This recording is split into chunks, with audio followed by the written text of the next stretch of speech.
ഞാനൊരു സിനിമ ചെയ്യുന്ന സമയത്ത് ആളുകൾക്ക് എന്തെങ്കിലും ഒരു മെസ്സേജ് കൊടുക്കുന്നില്ല, ആളുകൾക്ക് എന്തെങ്കിലും ഒരു പരിപാടി അതിൽ നിന്ന് കിട്ടണം.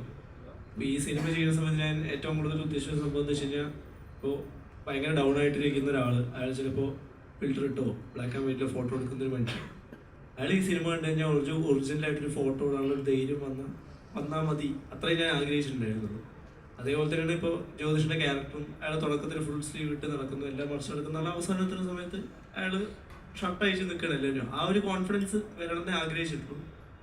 അത് ഇവിടെ ഇരിക്കുന്ന യങ്സ്റ്റേഴ്സിന് മോട്ടിവേഷൻ ആവുമെന്ന് ഞാൻ കരുതിയിട്ടുണ്ടായിരുന്നു. ആ ഒരു ഉദ്ദേശത്തോടു കൂടിയാണ് ഈ സിനിമ ചെയ്തത്. എല്ലാ സിനിമയിലും അതുണ്ടാവുമെന്ന് അറിയില്ല, ഈ സിനിമയ്ക്ക് അത് ആവശ്യമായിരുന്നു, അതുകൊണ്ട് ഈ സിനിമയിൽ അത് ഉപയോഗിച്ചു.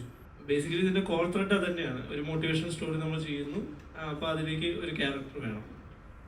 പക്ഷെ ഇതുവരെ കണ്ട് വരാത്തൊരു ക്യാരക്ടർ വേണം. ആ ഒരു ആലോചനയിലാണ് നമ്മൾ വിറ്റ്ലിക്കുള്ളൊരു ആള് കാണുന്നത്, ട്രെയിനിൽ വെച്ച് ആക്സിഡൻ്റലി കാണുന്നത്. സോ അതിനെക്കുറിച്ച് അന്വേഷിച്ചപ്പോഴാണ് അങ്ങനെ അത്ര വലിയ സിനിമകൾ വന്നിട്ടില്ല.